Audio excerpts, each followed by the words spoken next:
अकेले मोदी सब पर भारी हैं। इस मुद्दे पर बात करने के लिए खास पैनल हमारे साथ जुड़ चुका है। हमारे साथ भारतीय जनता पार्टी के प्रवक्ता शिवम छावड़ा साहब हैं, कांग्रेस पार्टी की तरफ से हमारे साथ प्रवक्ता सुजाता पॉल हैं, दो वरिष्ठ पत्रकार हमारे साथ जुड़ चुके हैं, राहुल देव जी और एनके सिंह। सर, आप चारों का बहुत बहुत स्वागत। शुरुआत में 45 सेकंड। एनके सर, ये जो सवाल है इसमें कितना दम आपको नजर आता है? 2023 की सियासत में अकेले मोदी सब पर भारी।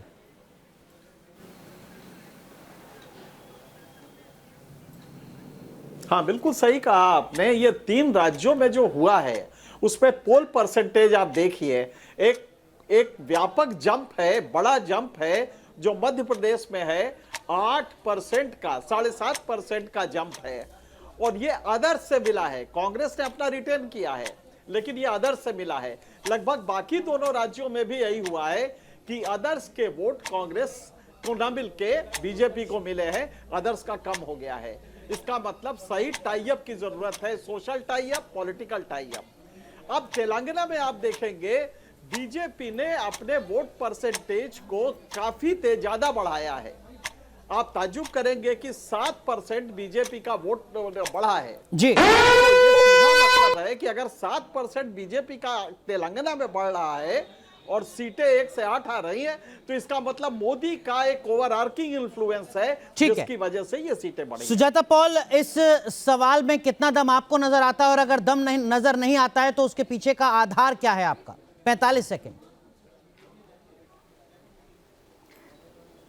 सबसे बड़ी बात है कि भारतीय जनता पार्टी और कांग्रेस पार्टी में ये फर्क है कि हम एक अलायंस के तहत लोकसभा के चुनाव में जा रहे हैं और अगर आप हमारे पिछले से अब तक का कंपेयर करें तो इन्होंने मध्य प्रदेश का अवश्य बता दिया, मगर राजस्थान पे जहां मात्र आधे % से कम हमारा वोट शेयर जो है पिछली बार से अब कम हुआ है, तो उसको भी देखने की ज़रूरत है। तो छत्तीसगढ़, राजस्थान, मध्य प्रदेश और तेलंगाना को जोड़ के देखा जाना चाहिए। हमारा वोट बेस बड़ा है और आपने देखा है कि ये बाइपोलर इलेक्शन ऑलरेडी होता जा रहा है, जबकि हम बार बार कह रहे थे कि अलायंस की बात तो तब होगी जब लोकसभा का चुनाव होगा।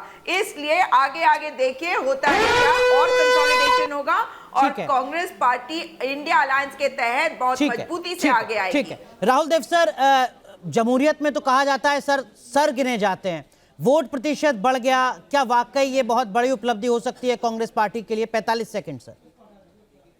नहीं, बड़ी उपलब्धि तो नहीं, लेकिन ये उपलब्धि तो है, ये मानना पड़ेगा। और इसका एक मतलब है, आखिर जो सीटें भी आती हैं तो वोट शेयर के आधार पे आती हैं। ये हम जानते हैं कि जो दो ध्रुवीय टकराव होते हैं उसमें थोड़े से वोट शेयर में अंतर से ही सीटों में ज्यादा बड़ा परिवर्तन हो जाता है, वो हमें यहाँ दिख रहा है। लेकिन कांग्रेस इस पे संतोष कर सकती है कि उसने अपना जनाधार जो उसका पहले था वो ज्यादा खोया नहीं है, वो बना हुआ है। तो इसका मतलब है कि वो इससे आगे निर्माण कर सकती है।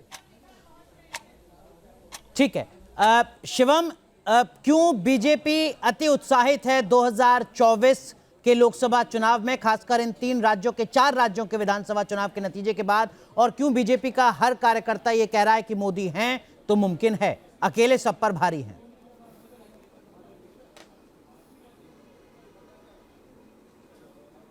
नहीं, ये तो सच्चाई है कहीं ना कहीं अनुराग जी। आप देखिए तीनों प्रदेशों के जो चुनाव रहे हैं उसके अंदर केवल एक बात तय रही है कि कहीं ना कहीं भारतीय जनता पार्टी ने जिस प्रकार की जीत दर्ज की है वो निश्चित रूप से ये सिद्ध करता है कि जनता के मन में केवल एक ही गारंटी काम करती है, वो है मोदी जी की गारंटी। कहीं ना कहीं मोदी जी ने जो बात कही, क्योंकि हमने उसको डिलीवर किया है। ऐसा नहीं है कि आज ही गारंटी दे रहे हैं, गारंटी शब्द तो इनका ओपोजिशन का है, लेकिन विश्वास मानी जो हमने कहा वो हमने किया है, हमने डिलीवर करके दिखाया है, चाहे प्रदेशों के स्तर पर रहा हो चाहे राष्ट्र स्तर पर रहा हो। कहीं ना कहीं हमने जो कहा हमने वो किया। This is what Modi means. और कहीं ना कहीं इस बात को भी अंदाज, मैं भी सुजाता जी की बात को भी सुन रहा था, वो चारों प्रदेशों का वोट शेयर को एक बार काउंट करके बोलने के साथ हम तो गेन किया है। लेकिन अगर आप हिंदुस्तान के फेडरल स्ट्रक्चर को देखते हैं तो प्रदेशों के चुनाव सेपरेट होते हैं, आपका कलेक्टिव वोट शेयर बढ़ जाए तो इसका कोई लॉजिक नहीं बनेगा। ठीक है, तो ठीक है, आपको शुभकामनाएं अगर आप ऐसा सोचते हैं। लेकिन एक बात सिद्ध है, कांग्रेस अब हाशिए पे है, कहीं ना कहीं लोग के अंदर में उसका कोई रेलेवेंस नहीं रहेगा। सुजाता पॉल, आप मुस्कुरा रही हैं, ये तो बहुत ही वैलिड पॉइंट है ना कि जमहूरियत में तो सिर ही गिने जाते हैं, नंबर विधायकों के आपके पास कम हैं, 3 राज्यों में आप सत्ता में नहीं आए हैं, 2 राज्यों से आप सत्ता को गंवा चुके हैं। अब वोट ज्यादा मिले, वोट प्रतिशत बढ़ गया, इन सब बातों का क्या मतलब? ये तो 5 साल के मंथन की बातें हैं। अब बिल्कुल भी नहीं है। देखिए, मैं कह रही हूँ लोकसभा के चुनाव की बात करते हैं। जब हम लोकसभा में जाएंगे तो जो हमारे इस वक्त जैसे समाजवादी पार्टी या बसपा, इनके साथ क्या हुआ कि उनके वोट किधर गए, ये अभी आकलन का विषय है। कहा जा रहा है कि बसपा का बहुत सारा वोट जो है वो भाजपा को गया। लेकिन सुजाता पॉल, आदर्श स्थिति तो ये होनी, माफ कीजिए मैं आपको रोक रहा हूं, सुजाता पॉल, आदर्श स्थिति तो ये होनी चाहिए थी ना कि इंडिया गठबंधन के जो सहयोगी हैं वो एक मैसेज देने के लिए आपके खिलाफ चुनाव ही ना लड़ते। राजस्थान में आम आदमी पार्टी भी चुनाव में थी आपके खिलाफ, लेफ्ट पार्टी भी थी। मध्य प्रदेश में कमलनाथ कह रहे थे कौन अखिलेश, अब अखिलेश के कार्यकर्ता कह रहे हैं कौन कमलनाथ। छत्तीसगढ़ में भी वही तस्वीर थी, लेफ्ट आपके खिलाफ चुनाव लड़ रहा था। आदर्श स्थिति तो ये होती कि नहीं लड़ते चुनाव वो आपके खिलाफ। अनुराग जी, हमने तो लोकतंत्र को स्थापित किया इस देश में। हमने कभी नहीं कहा कि भाजपा मुक्त भारत होना चाहिए। लेकिन अगर आप देखेंगे कि जिस तरीके से चुनावों को किया गया, तो इस वक्त भारत सर्वोपरि होता है लोकसभा के चुनाव में। इसलिए जब लोग वोट करेंगे तब देखा जाएगा। और सेमीफाइनल हार जाने का मतलब फाइनल जीत जाना नहीं होता है।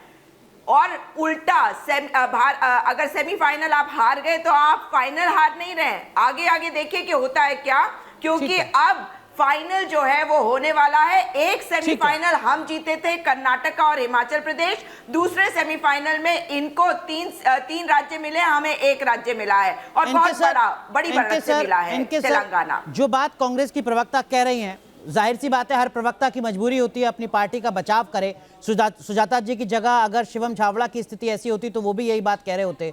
लेकिन क्या वाकई ऐसी स्थिति है कि आगे आगे देखिए होता है क्या, या बहुत ज्यादा मंथन करने की जरूरत है कांग्रेस पार्टी को, खासकर इंडिया गठबंधन के रेफरेंस में विशेषकर, क्योंकि वहां टूट की खबरें आ रही हैं। अखिलेश यादव के कार्यकर्ता पूछ रहे हैं कौन कमलनाथ।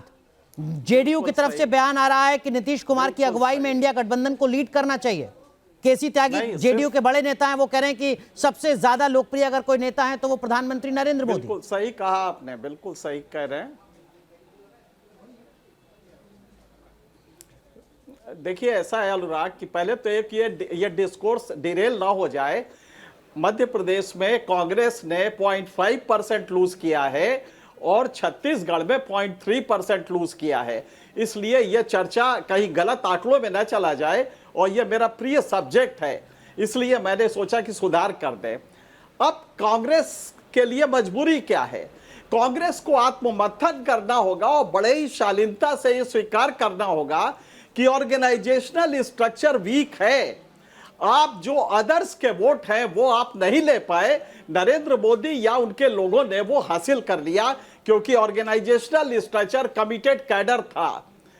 अब यहां पे इनको ये सोचना पड़ेगा कि आप बेमतलब का तू मैं करने की जगह शालीनता से झांके, क्योंकि 2024 सामने है।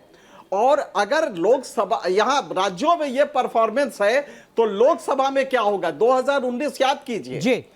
तो लिहाजा इंडिया को मजबूत करने के लिए कांग्रेस को पूरी विनम्रता रखनी पड़ेगी। शायद उसकी कमी कांग्रेस में है, और ऑर्गेनाइजेशनल स्ट्रक्चर पे दिन रात लगना होगा। बिल्कुल बिल्कुल। राहुल सर, ये जो अनुशासन और कैडर है इसको मैं आपसे समझूंगा, लेकिन सुजाता आप कुछ कहना चाह रही हैं। लेकिन यहाँ तो एनके सर आपको नसीहत दे रहे हैं कि आपको विनम्र होना पड़ेगा। तस्वीर दूसरी होती जा रही है। अब जो बाकी आपके सहयोगी हैं वो आपको याद दिला रहे हैं कि अब आप हमसे बात करेंगे। सुजाता की बात जो करी जा रही है वो तो हमें मंथन करना ही है। ये बातें तो ऐसे कर रहे हैं जैसे कि जो पार्टी जहां पे हारती है वो मंथन नहीं करती है। तो ये नैरेटिव बनाने की कोशिश है। विनम्रता तो हमेशा होनी चाहिए हर पार्टी की। अहंकार तो कभी भी किसी को आगे नहीं लेके गया है, और ये अपने आप ही बोले जा रहे हैं कि तू मैं के बजाय शालीनता दिखाई जानी चाहिए। यहाँ शालीनता कौन नहीं दिखा रहा भाई, पहले बता दीजिए। सुजाता पॉल, बड़े सम्मान के साथ कुछ रेफरेंस आपको बता दूं, आप मुझे करेक्ट कीजिएगा। क्या विनम्रता अशोक गहलोत ने दिखाई अपने उम्मीदवारों के टिकट कटने को लेकर? क्या अशोक गहलोत नहीं अड़े कि हमारे हर उम्मीदवार को टिकट मिलेगा, कोई टिकट नहीं काटा जाएगा? कमलनाथ ने आपके सहयोगी अखिलेश यादव को लेकर जो बयान दिया, मध्य प्रदेश में सपा को लेकर जिस तरीके के हमले हुए और बाद में काउंटर समाजवादी पार्टी की तरफ से किया गया, क्या वो विनम्रता थी? 2 उदाहरण हैं, 5 गिना सकता हूं, बताइए आप। बहुत अच्छी बात आपने कही। मगर आप जो बात कह रहे हैं वो उसी के लिए तो कहा जा रहा है ना कि अब आगे आने वाले समय में जब एक अलायंस के तहत हम काम करेंगे। देखिए, गठबंधन जब होता है तो आपको साथ लेके चलना पड़ता है, वहां पे इन सब चीजों की जगह नहीं होती है। यहाँ कांग्रेस पार्टी ने अकेले चुनाव लड़ा था, स्थितियां अलग थी। आपको क्या लगता है कि जब आप लोगों इतनी सारी पार्टियों को एक साथ लेके आएंगे तो आपको कहीं पे नहीं कई जगह पे झुकना पड़ता है, जिसके लिए कांग्रेस पार्टी राहुल पूरी तरह सर, से तैयार ठीक है है। सुजाता प्लीज, वक्त थोड़ा कम है, शिवम के पास भी जाना है। राहुल देव सर, क्या आपको लगता है कि ये लिटमस टेस्ट इंडिया गठबंधन का भी था, जिस विनम्रता की हम बात कर रहे हैं, अहंकार की बात कर रहे हैं, सबको साथ लेकर चलने की बात कर रहे हैं, उस लिहाज से, और यहां एक बड़ा झटका लगा इंडिया गठबंधन को? झटका बहुत बड़ा है और इससे निपटने के लिए केवल विनम्रता से नहीं, और भी बहुत सारी चीजें चाहिए। विनम्रता तो एक आवश्यक गुण है ही। देखिए, चुनाव में या किसी भी रण में जीतने के लिए 4 चीजें चाहिए, वो बिल्कुल बुनियादी अनिवार्यताएं हैं। पहला है नेतृत्व, दूसरा है नीतियां, तीसरा है संगठन और चौथा है संसाधन। जब तक इन चारों में आप यानी इंडिया गठबंधन या कांग्रेस जो भी आप चाहें वो बीजेपी के समकक्ष नहीं आएगा, उनके बराबर स्तर पर नहीं आएगा, तब तक वो ये सपना भूल जाए तो बेहतर है कि वो मोदी को हरा सकता है। मोदी की इस समय जो स्थिति है वो बिल्कुल अद्वितीय है और अभूतपूर्व रूप से शक्तिशाली है। उनके बराबर अभी कुछ सामने मैदान में कोई है नहीं जी। तो इन चारों कसौटियों पर जब वो मुकाबला करने को तैयार हो जाएं, तब उनको सोचना चाहिए कि वो मोदी और बीजेपी को हटा सकते हैं और खुद सत्ता में आ सकते हैं। ठीक है, शिवम छावड़ा, क्या आपको लगता है कि प्रधानमंत्री नरेंद्र मोदी पर अगर प्रचार के दौरान व्यक्तिगत हमले किए जाएंगे तो उससे कोई फायदा नहीं होगा? इन 4 राज्यों के चुनाव ने यह साबित कर दिया है। क्या आपको लगता है कि अगर आप जातिगत जनगणना का मुद्दा चुनाव के मद्देनजर सामने लेकर आएंगे तो जनता अब इतनी समझदार है, मतदाता, कि वो उसको खारिज कर देगी?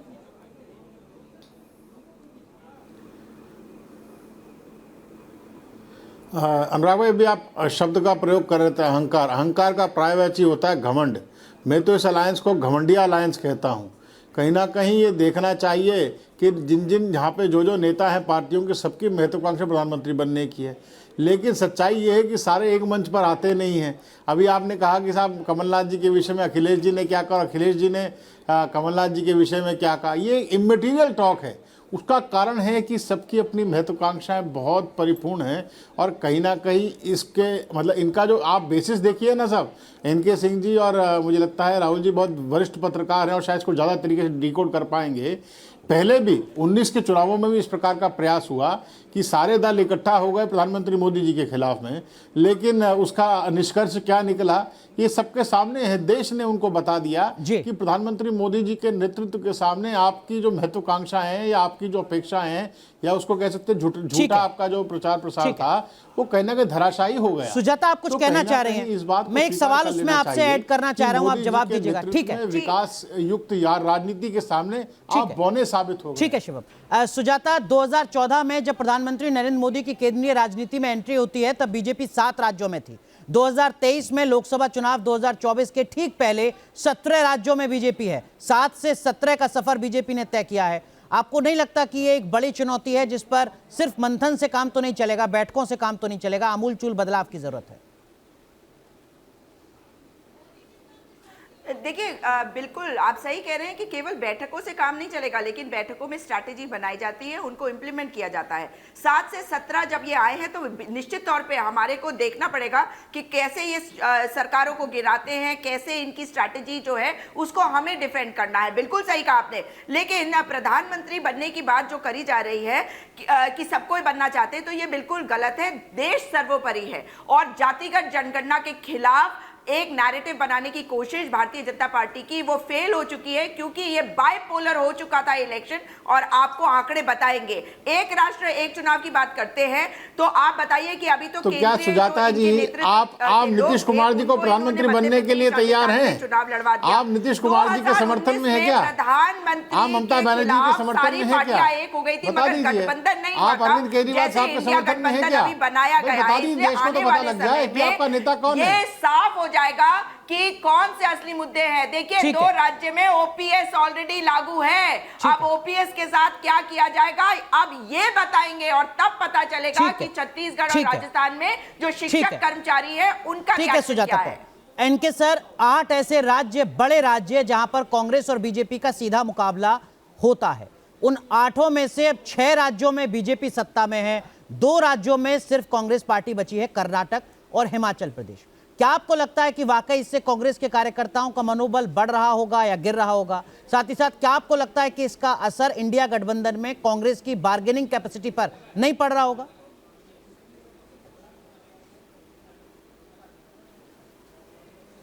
नहीं, बड़ा पड़ेगा, काफी ज्यादा पड़ेगा। बल्कि हम लोग तो लगातार कह रहे थे कि कांग्रेस को आप फोकल पॉइंट पे रखिए, ध्रुव पे रखिए, क्योंकि कांग्रेस के पास 12 करोड़ वोट आज भी है। और यह मैं लगातार कहता रहा हूं, और आप मेरे ख्याल से राहुल जी भी इससे इत्तेफाक करेंगे कि कांग्रेस मेन उस पे रहेगी सेंटर में, और बाकी पेरिफेरल पार्टियां इसको सपोर्ट करेंगी, क्योंकि लोकसभा का चुनाव है। लेकिन अब इस समय अगर कांग्रेस ये गलती कर चुकी है तो मुझे लगता है कि कमजोरी होगी, और क्विड प्रो को जो लेन देन होगा उसमें और नीचे जाना पड़ेगा। लिहाजा कांग्रेस को बहुत विनम्रता से हम बार बार कह रहे हैं कि एकोमोडेट करना होगा जो बाकी अलायंस पार्टनर्स लेकिन सवाल ये कि बाकी अलायंस क्या कांग्रेस की शर्तों पर एकोमोडेट होना चाहेंगे? कर्नाटक की बात कर रहे हैं। एनके सर, अब तक तो कहा जा रहा था कि वेट एंड वॉच की मुद्रा में कांग्रेस है, कांग्रेस का पलड़ा भारी हो जाएगा। अब ऐसा लग रहा है कि वेट एंड वॉच के बाद अब पलड़ा तो भारी इंडिया गठबंधन के बाकी सहयोगियों का हो रहा है।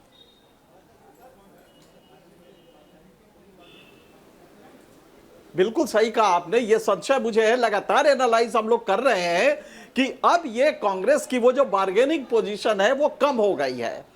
लेकिन आज भी टाइम है, अगर ऑर्गेनाइजेशनल स्ट्रक्चर को काफी तेजी से लाए, मजबूत करे जी, तो शायद ये बेहतर हो सकता है। कर्नाटक को हम आपको बता दें, पिछली बार कर्नाटक में बीजेपी का वोट परसेंटेज आज देखे तो उतना ही था, लेकिन सरकार हार गई।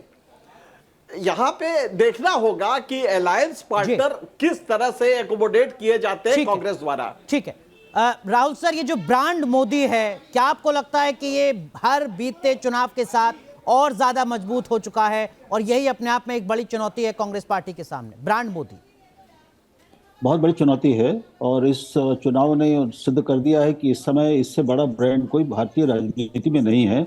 और अभी अगले 6 महीने में यानी 2024 के चुनाव तक किसी के उभरने की संभावना भी नहीं है।